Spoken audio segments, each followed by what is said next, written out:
ಮೊದಲು ನಾನು ಪುನೀತ್ ಅವ್ರನ್ನ 1979 ಚೆನ್ನೈ ಮಡ್ರಾಸ್ ಅಲ್ಲಿ ನೋಡಿದೆ ನಾನು. ಹೇಗೆ ನೋಡಿದೆ ಅಂದರೆ ಅಲ್ಲಿ ನಂಬಿಯಾರ್ ಸ್ವಾಮಿ ಅಂತ ಇದ್ದಾರೆ. ಅವರು ಬಂದು ವರ್ಷ ಶಬರಿಮಲೆಗೆ ಬಂದು 48 ಕಿಲೋಮೀಟರ್ಸ್ ನಡೆದು ಹೋಗ್ತಾರೆ. ಅಲ್ಲಿ ಒಂದು 250 ಜನ ಸ್ವಾಮಿಗಳು ಹೋಗ್ತಾರೆ. ಅದರಲ್ಲಿ ವರ್ನಟ ನಟ ಸಾರ್ವಭೌಮ ರಾಜ್ಕುಮಾರ್ ಸರ್ ಕೂಡ ಅದರಲ್ಲಿ ಬರ್ತಾ ಇದ್ರು. 77 ಹೋಗ್ತಾ ಇರಬೇಕಾದ್ರೆ ಒಂದು ಸರಿ ಯಾವಾಗಲೂ ಏನಾಗುತ್ತೆ ಅಂತ ಹೇಳಿದ್ರೆ, ಆ ಶಬರಿಮಲೆಗೆ ಹೋಗೋದು ಗೊತ್ತಿದೆ, ಕಂಬಿಡ ಇರುಮುಡಿ ಕಟ್ಟಿ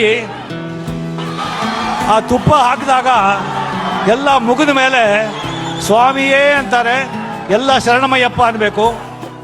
ಮತ್ತೆ ಬಂದು ಹರಿಹರ ಸೂತನೇ ಎಲ್ಲ ಶರಣಮಯ್ಯಪ್ಪ ಅಂತ ಹೇಳಬೇಕು. ಒಂದೊಂದು ವರ್ಷನೂ ಒಂದು ದೊಡ್ಡ ಗಾಯಕ ವೀರಮಣಿ ಅಂತ ಅವರೇ ಅದನ್ನು ಹೇಳ್ತಾ ಇದ್ರು. ಆದರೆ 79 ನಾವೆಲ್ಲ ಕೂತಿದ್ದೀವಿ, ಒಂದು ಚಿಕ್ಕ ಮಗು ಒಂದು ಸ್ವಾಮಿಯೇ ಶರಣಮಯ್ಯಪ್ಪ ಅಂತ ಕೂಗ ಶಬ್ದ ಬರುತ್ತೆ. ಒಂದು ಮಣಿ ಝೇಂಕಾರ ಥರ ಆ ಸದ್ದು ಎಲ್ಲರಿಗೂ ಕೇಳಿ ರೋಮಾಂಚನ ಆಗೋಗ್ಬಿಡುತ್ತೆ. ಯಾರಿದು, ಯಾರ ಮಗು ಸದ್ದು ಇದು ಅಂತ ಹೇಳ್ಬಿಟ್ಟು ನಾವು ಹೋಗಿ ನೋಡಿದ್ರೆ ರಾಜ್ಕುಮಾರ್ ಅವ್ರ ಮಡಿನಲ್ಲಿ ಆ ಚಿಕ್ಕ ಮಗು, 4 ವರ್ಷದ ಮಗು, ಕಪ್ಪು ಮಗು, ಚಂದ್ರನಂತ ಕಳೆ, ನಕ್ಷತ್ರದಂಥ ಕಣ್ಣುಗಳು ಹೊಳಿತಾ ನಗುತ್ತಾ ಕೂತ್ಕೊಂಡಿದೆ. ಕೃಷ್ಣನ್ ಥರ ಯಾರು ಕೂಗಿದ್ರು ಆ ಮಗು ಹೊರಟೋಗ್ಬಿಡುತ್ತೆ ಅವ್ರ ಹತ್ರ. ಎಲ್ಲರಿಗೂ ಅಷ್ಟೊಂದಿಷ್ಟ ಆ ಮಗು ಹೋಗಿ ನೋಡಿದ್ರೆ. ಆ ಮಗುನ ಅಣ್ಣ ಅವರು ಹೆಗಲ ಮೇಲೆ ಕೂರಿಸ್ಕೊಂಡು 48 ಕಿಲೋಮೀಟರ್ಸ್ ಕೂಡ ನಡ್ಕೊಂಡೇ ಹೋಗ್ತಾ ಇದ್ರು. ಆ ಮಗು ನಮ್ಮ ಅಪ್ಪು ಆಗ ನೋಡಿದ ಮಗು ಬೆಳೆದು ಅವ್ರು ಬಂದು ಆ ಪಿಕ್ಚರ್ ಬಂದು ಅಪ್ಪು ಪಿಕ್ಚರ್ ಬಂದಾಗ ಅಣ್ಣವ್ರ ಮನೆಗೆ ಹೋಗಿದ್ದೆ. ಅವಾಗ ಅಣ್ಣ ಅವ್ರು ಹೇಳಿದ್ರು, ಇದರ ಅಪ್ಪು ಪಿಕ್ಚರ್ ಬಂದಿದೆ, ತುಂಬ ಚೆನ್ನಾಗಿ ಹೋಗ್ತಾ ಇದೆ, ನೋಡ್ತೀರಾ ರಜನಿಕಾಂತ್ ಅವರೇ ಅನ್ನ? ಡೆಫಿನೆಟಾಗಿ ನೋಡ್ತೀರ ಅಣ್ಣ ಅಂದ.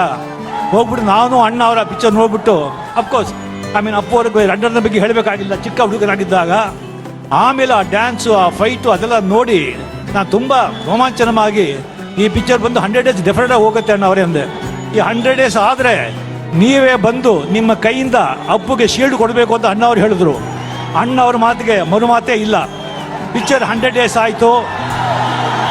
ಅಪ್ಪು ಪಿಕ್ಚರು ಈ ಬಂದು ಅಂಬೇಡ್ಕರ್ ಭವನದಲ್ಲಿ 100 ಡೇಸ್ನೆಲ್ಲ ಹಿಡಿದು ಆ ಅಪ್ಪುಗೆ ನನ್ನ ಕೈಯಿಂದ ಶೀಲ್ಡ್ ಕೊಟ್ಟೆ ಅಣ್ಣವ್ರು ಹೇಳಿದ್ರು.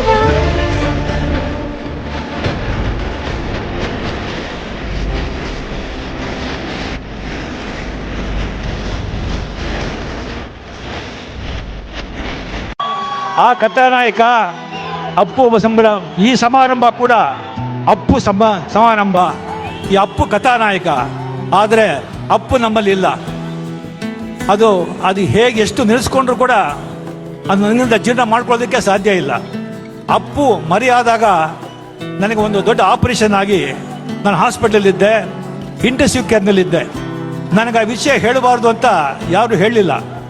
3 ದಿವಸ ಆದ ಮೇಲೆ ನನಗೆ ಆ ವಿಷಯ ಗೊತ್ತಾಯಿತು. ಆ ವಿಷಯ ಗೊತ್ತಾಗಿ ನನಗೆ ನಂಬಿಕೆ ಆಗಲಿಲ್ಲ. ಹೇಗೆ ಸಾಧ್ಯ, ಇಷ್ಟು ಚಿಕ್ಕ ವಯಸ್ಸು, 46 ವಯಸ್ಸು ಅಂತ ಆಗಲೇ ನನಗೆ ಗೊತ್ತಾಯಿತು. ನಾನು ಅಂದ್ಕೊಂಡಿದ್ದೆ 32-33 ವರ್ಷ ಇರಬಹುದು ಅಂತ ಹೇಳಿಬಿಟ್ಟು.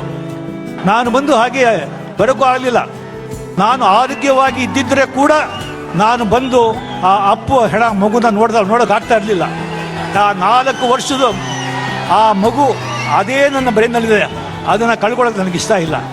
ಆಮೇಲೆ ಆ ಟಿ ವಿನಲ್ಲಿ ಚಾನಲ್ಸ್ನಲ್ಲೆಲ್ಲ ನೋಡಿದೆ, ಏನು ಜನ, ಲಕ್ಷಾಂತರ ಜನ ಅವರು ಬಂದಾಗ ರೋಮಾಂಚನ ಆಗೋಗ್ಬಿಡ್ತು. ಯಾಕೆ ಬಂದರು ಅಷ್ಟು ಜನ? ಅಪ್ಪು ಒಂದು ನಟ ಮಗ ಅಂತ ಬಂದ್ರೆ ಅಷ್ಟು ಜನ ಇಲ್ಲ.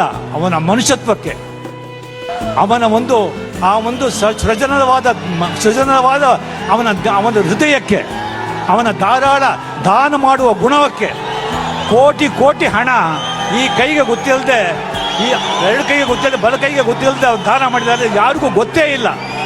ಅದು ಹೇಗಿದೆ, ಅದು ಎಷ್ಟು ದೊಡ್ಡ ಆತ್ಮ ಅದು. ಆ ಅಪ್ಪು ಬಂದು ಸಾಧಾರಣ ಮಗು ಅಲ್ಲ. ಈ ಹುಡುಗ ನಮ್ಮ ಅಪ್ಪು 21 ವರ್ಷಗಳಲ್ಲಿ 35 ಪಿಕ್ಚರ್ ಮಾಡಿ ಎಲ್ಲರ ಮನಸ್ಸು ಗೆಳೆದು ಅಮರ ಆಗಿ ಹೋಗಿದ್ದಾನೆ. ಅವನು ಯಾವಾಗಲೂ ನಮ್ಮ ಜೊತೆಲೇ ಇರ್ತಾನೆ. ಅಶ್ವಿನಿ ಆ ತಾಯಿಗೆ ಆ ದುಃಖ ಹೇಗೆ ತಡ್ಕೊಳ್ತಾ ಇದ್ದಾರೋ ಆ ಮಹಾತಾಯಿ, ಆ ದೇವರು ಬಂದು ಆ ದಯ ಕೊಡಲಿ. ಆ ಅಪ್ಪು ಯಾವಾಗಲೂ ನಮ್ಮ ಜೊತೆಲೇ ಇರ್ತಾನೆ.